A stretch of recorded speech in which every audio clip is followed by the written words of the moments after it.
우리 옆에 있는 분들과 인사합니다. 잘 오셨습니다. 네, 앞뒷 분들과도 인사하겠습니다. 잘 오셨습니다. 여러분 기대해 주셔서 우리 중고등부 수련회 은혜 가운데 진행이 되고 있습니다. 제가 어제 오늘 좀 가서 아이들 하는 거 좀 보고 같이 어제는 집회도 참여했는데 아이들이 이렇게 열심히 뛰면서 찬양하고 또 열심히 기도하고 말씀 듣는데 너무 감사하고 기쁘더라고요. 일기도 오늘 또 어제 오늘 날씨도 좋았고 여러분들도 많이 기도해 주셔서 감사를 드립니다. 오늘 오홀라와 오홀리바의 죄라는 제목으로 함께 하나님의 은혜를 나누도록 하겠습니다. 하나님께서 에스겔 선지자에게 이 북이스라엘과 남유다의 죄악과 영적인 간음에 대해 오늘 23장에서 이 비유로 말씀하고 계시는데, 이 비유로 말씀하시면서 임하게 될 그 심판에 대해서 또 하나님이 말씀하십니다. 하나님께서 오늘 23장에 보면은 두 자매의 이야기를 통해서 이스라엘의 부패와 죄악을 주님께서 말씀하시는데요. 두 자매가 있었는데 언니의 이름은 오홀라예요. 이 동생의 이름은 오홀리바입니다. 이 두 사람은 그런데 실제 존재하는 인물은 아니에요. 그냥 하나님께서 비유적으로 이렇게 말씀하시는 거예요. 북이스라엘과 남유다의 이 타락과 멸망을 상징적으로 묘사하기 위해서 에스겔에게 비유적으로 말씀하시는 거예요. 4절의 말씀을 보시면 뭐라고 되어 있느냐면, 그 이름이 형은 오홀라요 아우는 오홀리바라. 그들이 내게 속하여 자녀를 낳았나니 그 이름으로 말하면 오홀라는 사마리아요 오홀리바는 예루살렘이라. 여러분 말씀을 한번 보세요. 오홀라는 뭐라고요? 사마리아가 어떤 도시입니까? 북이스라엘의 수도예요. 예루살렘은 어떤 도시죠? 남유다의 수도예요. 이 언니 오홀라는 그러니까 어떤 것을 상징하는 거예요? 북이스라엘. 동생 오홀리바는 어떤 것을 상징하는 겁니까? 남유다. 북이스라엘과 남유다를 언니 오홀라, 동생 오홀리바라고 이 자매에 대해서 비유적으로 말씀하시는 거예요. 하나님께서는 이 두 자매가 어릴 적에 애굽에 있을 때부터 음란한 길을 걸었다라고 말씀하세요. 3절의 말씀을 한번 보겠습니다. 같이 읽겠습니다. 시작. 그들이 애굽에서 행음하되 어렸을 때에 행음하여 그들의 유방이 눌리며 그 처녀의 가슴이 어루만져 졌나니. 자, 여러분, 애굽에서 어렸을 때에 행음했다라고 했어요. 이게 무슨 말이냐? 여러분, 이스라엘 백성들이 하나님께서 약속하신 가나안 땅에 들어가기 전에 어디에 살고 있었죠? 애굽에서 살고 있었어요. 400년을 애굽에서 살게 됐습니다. 그 애굽에 머물던 시절부터 애굽의 신들을 숭배하고 애굽의 신들을 의지하는 영적인 음행을 저질러 왔었다라는 거예요. 그것을 이 두 자매가 애굽에서 어렸을 때부터 행음했다라고 주님께서 비유적으로 말씀하시는 거예요. 여러분, 이스라엘 백성들이 요셉 때 그 지역에 큰 기근이 찾아와서 요셉 총리 때, 요셉이 총리할 때 그 가족들, 일가, 친척, 그 가문이 애굽으로 들어왔잖아요. 근데 그때는 이 요셉이 애굽에서 2인자였어요. 사실상 최고 통치자였다고요. 왕은 따로 있고 이 총리로서 그 나라 전체를 다스렸다고요. 여러분, 오늘날에도 왕이 있고 실제적인 통치는 총리가 하는 나라들이 있잖아요. 영국도 그렇고 일본도 그렇고, 우리가 이번에 태국 단기 선교를 갔지만 태국도 왕이 있고 실제적으로 정치를 하는 총리가 있어요. 왕은 어떤 상징적인 의미가 있는 것이고 총리가 실제적인 일들을 막 하는 거죠. 물론 왕의 권한이 약하다는 소리는 아닙니다. 그러니까 요셉의 권한이 그만큼 대단했다라는 거죠. 그때는 대접받았어요. 그때는 아주 좋은 기름진 땅에 머물러 살았고 그들의 수가 얼마 되지 않았어요. 그런데 여러분, 시간이 400년이 지났습니다. 여러분, 400년이라는 시간이 어마어마한 오래된 시간이잖아요. 그러니까 시간이 흐르서 이스라엘 백성들의 자손이 굉장히 많아졌고, 그리고 이들이 누군지, 이들의 뿌리가 누군지, 어떻게 들어왔는지, 또 요셉이 누군지도 모르는 바로 왕이 생겼어요. 그러면서 당시에 여러분, 인구수가 그 나라의 경제력이고 인구수가 그 나라의 힘이에요.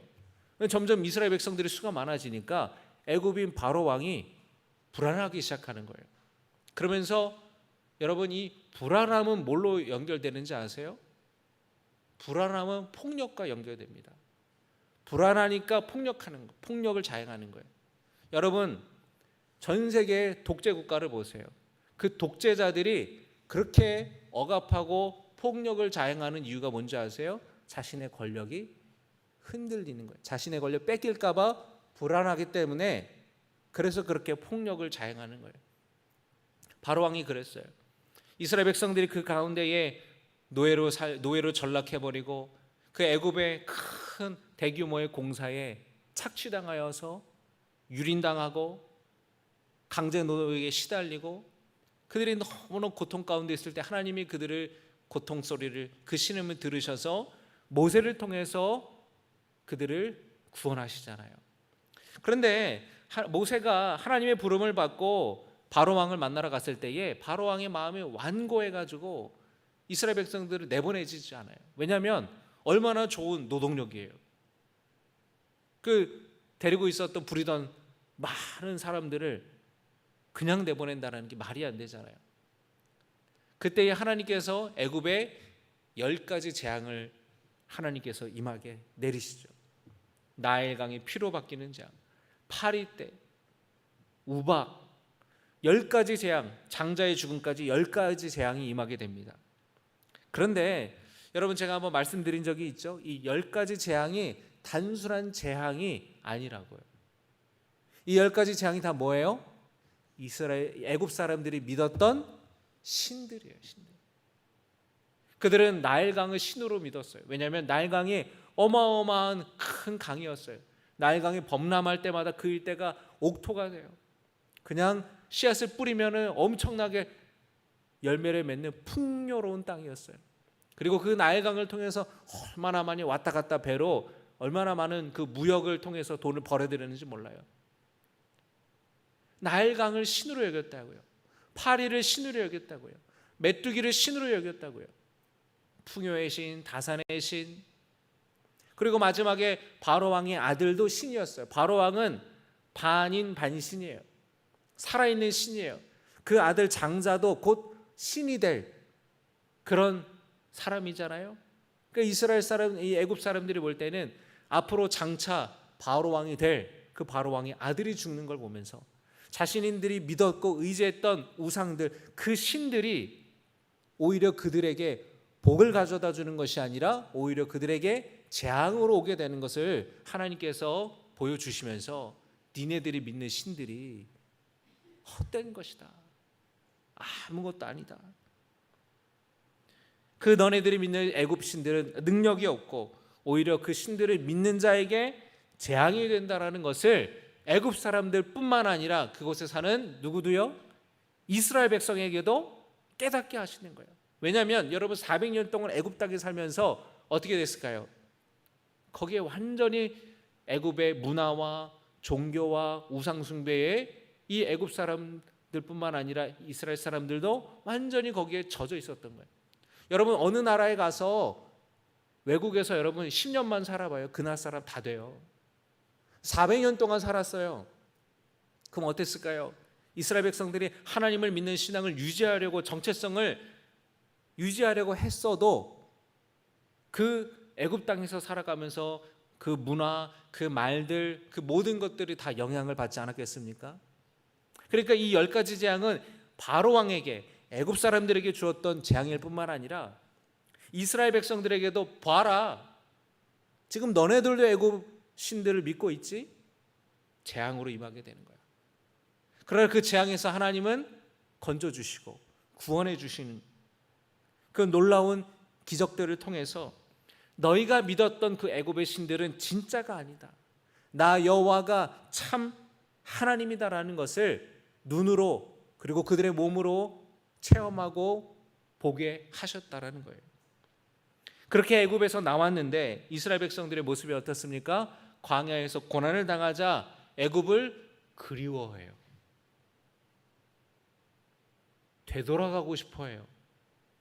출애굽기 16장 3절에 보면은 그들이 이렇게 말합니다. 이스라엘 자손이 그들에게 이르되 우리가 애굽 땅에서 고깃가마 곁에 앉아 있던 때와 떡을 배불리 먹던 때에 여호와의 손이 죽었더라면 좋았을 것을 너희가 이 광야로 우리를 인도해 내어 이 온 회중이 줄여 죽게 하는도다. 뭐라고 얘기합니까? 우리가 애굽 땅에서 고깃가마 곁에 살았다, 떡을 풍족하게 먹었다.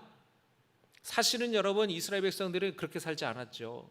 강제 노역에 시달리면서 고통받던 노예의 삶을 살았습니다.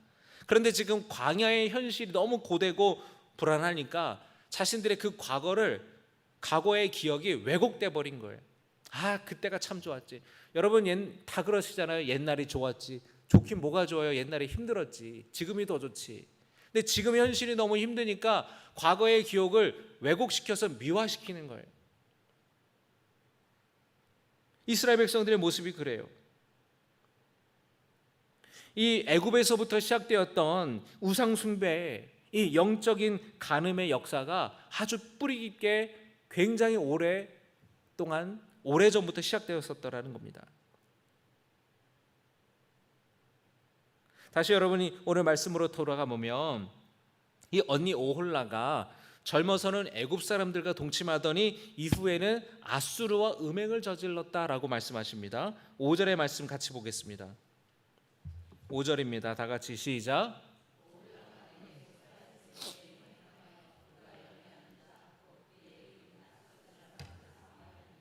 오홀라가 내가 속하였을 때에 행음하여 그가 연애하는 자, 연애한다고 하나님께서 말씀하시는 거예요. 이 오홀라가, 언니가 누구랑 연애해요? 아수르 사람과 연애하고, 아수르 사람을 어떻게 했다고요? 사모했다. 여러분, 이 북이스라엘이 살아남기 위해서 아수르에게 조공을 바치면서 이 정치적으로 의존했어요. 그런데 문제는 단순히 조공을 바친 것이 아니라 그들의 마음마저 아수르에게 기울어졌다라는 거예요. 아수르의 군사력에 매료가 되는 거예요.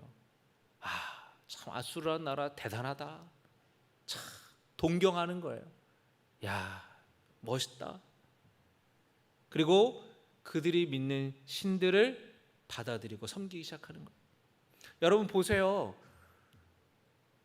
제가 어떤 특정한 나라를 비하하거나 이렇게 대단하게 여기는 게 아니라, 우리가 솔직히 말하면 여러분, 어떤 경제적으로나 문화적으로나 좀 낙후된 나라에서 살고 싶으세요? 아니면 선진국에서 살고 싶으세요?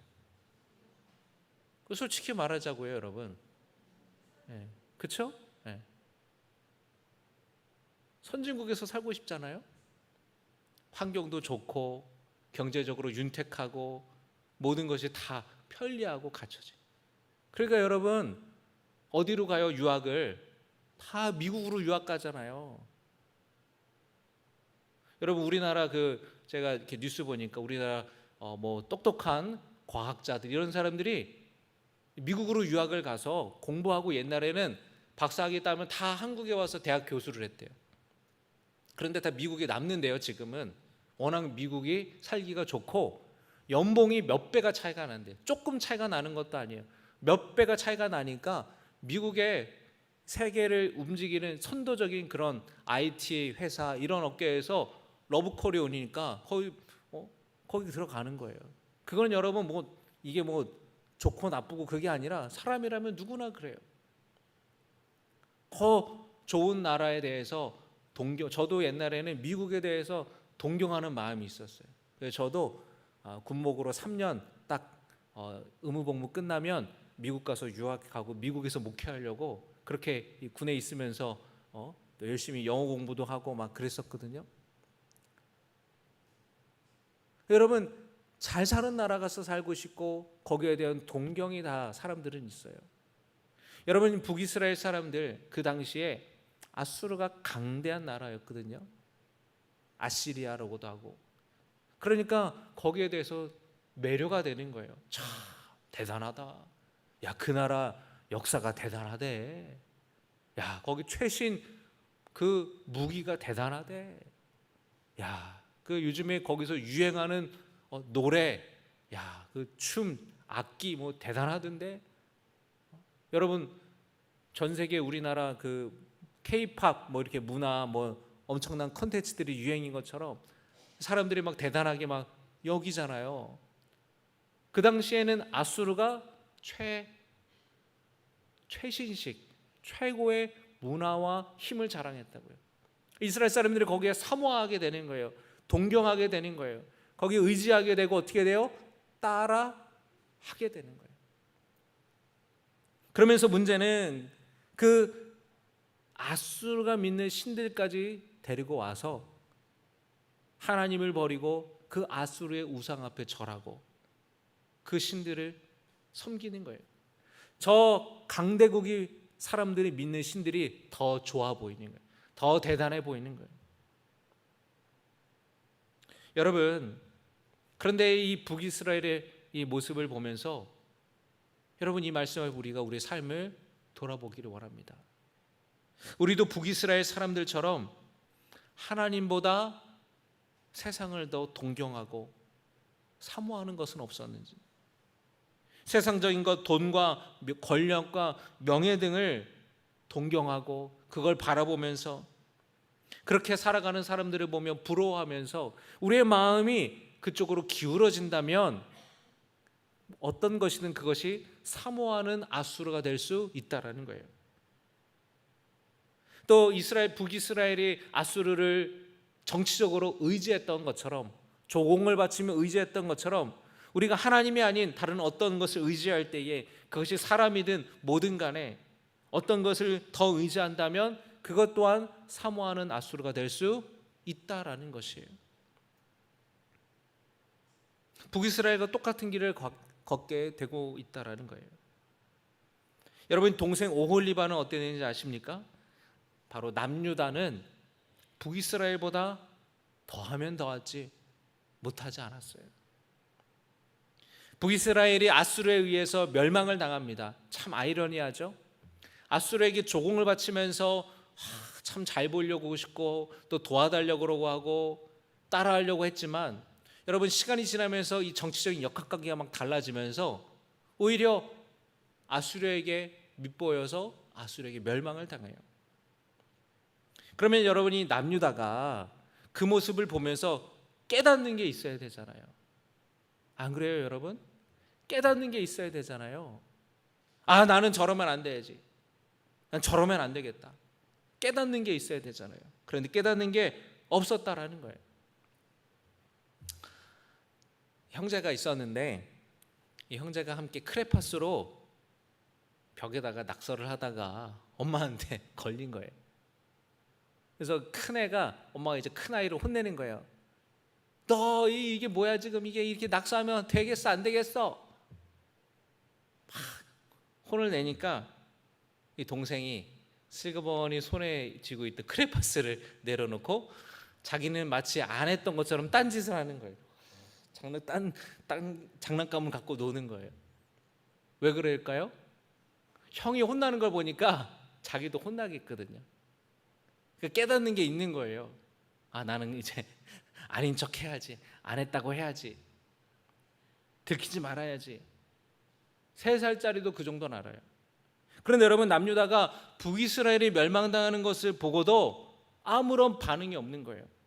오히려 형보다 더 음란하고 더 교만하고 더 심각한 죄에 빠졌습니다.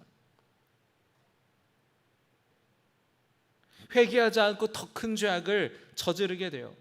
이 남유다에 아하스 왕이라는 왕이 있습니다. 이 아하스 왕이 아수르에게 군사적으로 보호해달라고 요청합니다. 그리고 그를 의지해요. 이 아수르의 수도 다메섹에 갔다가 거기서 본 이방 신의 제단이 너무 멋있고 대단해 보여서 그걸 그대로 치수로 재가지고 본떠서 예루살렘 성전 안에 그거를 세웠어요. 그리고 거기서 하나님을 예배하는 예루살렘 성전에서 그 아수르의 제단 앞에 아수르 신에게 제물을 바치고 제사를 드렸어요. 자, 여러분 얼마나 어처구니가 없는 일입니까? 하나님께서 수많은 선지자들을 보내셔서 말씀하시는 거예요. 이방 민족들을 의지하지 말아라. 나 여호와를 의지하여라. 우상을 타파하여라. 사회의 부정과 부패를 바로잡아라. 하나님의 정의와 하나님의 공의를 행하여라. 그렇게 하나님께서 예언자와 선지자들을 보내서 수없이 하나님의 말씀을 전하였는데 남유다가 듣지 않았다라는 거예요. 결국에 강대국 꽁무니만 쫓아다니다가 아수르가 강할 때는 아수르, 바벨론이 강할 때는 바벨론, 애굽이 강할 때는 애굽, 그렇게 강대국만 쫓아다니는 이 영적인 음행을 자행하다가 결국에 바벨론에 의해서 남유다가 멸망하지 않습니까? 남유다 왕들 중에서 요아스나 히스기야나 요시야 왕처럼 회개하고 하나님께로 돌아섰던 왕들도 있어요. 그러나 왕이 죽은 뒤에는 다시 우상에게 돌아서기를 반복했습니다. 그 이방 나라를 신뢰하며 음행했던 결과는 하나님의 심판이었다라는 거예요. 우리 오늘 49절 마지막 절 같이 읽겠습니다. 시작. 그들이 너희 음란으로 너희에게 보응한즉 너희가 모든 우상을 위하던 죄를 담당할지라. 아멘. 하나님을 떠나 우상 숭배하면서 죄악된 삶을 살았던 유다 백성들에게 하나님께서 그 죄를 담당하게 하시겠다라고 말씀하셔요. 그들이 너희 음란으로 너희에게 보응한즉. 자, 바벨론과 영적인 음란을 저질렀습니다. 바벨론을 의지하고, 여러분 바벨론 하면 얼마나 대단한 대제국이에요. 그 사모하고 동령했던 그 바벨론에게 오히려 보응을 당해서 심판을 당하고 망하게 되죠. 너희가 모든 우상을 위하던 죄를 담당할지라. 이 담당한다라는 말은 짊어지다, 책임을 지다, 이런 뜻이에요. 그러니까 스스로 그 죄의 결과를 짊어지게 될 거다라고 말씀하시는 겁니다. 하나님께서 반드시 그 죄에 대한 책임을 묻겠다라는 거예요. 노하기를 더디하시고 길이 참으시는 하나님께서 지금까지 북이스라엘과 남유다에서 오랫동안 참으셨어요. 그런데 이제 남유다 백성들이 다른 사람에게 전가할 수 없고 변명할 수 없고 자신이 지은 죄에 대한 책임을 져야 된다라고 하나님이 말씀하시는 겁니다. 여러분, 오늘 이 말씀을 통해 우리 삶을 점검하기를 원합니다. 북이스라엘과 남유다가 하나님을 의지하는 것이 아니라 주변 이방 나라들을 의지하고 그들을 동경하고 사모해서 따라하고, 여러분은 어떠십니까? 여러분이 진짜로 의지하고 기대고 있는 사람이 누구인가요? 여러분이 진짜로 의지하고 기대하고 기대고 있는 분이 하나님이십니까? 하나님 없이는 살아도 누구 없이는 못 산다.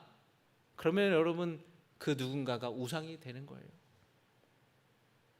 하나님보다 사람 의지하고 힘을 의지하고 재물을 의지하고 경험을 의지하고, 그런데 그런 것들은 한순간에 무너질 수 있는 겁니다.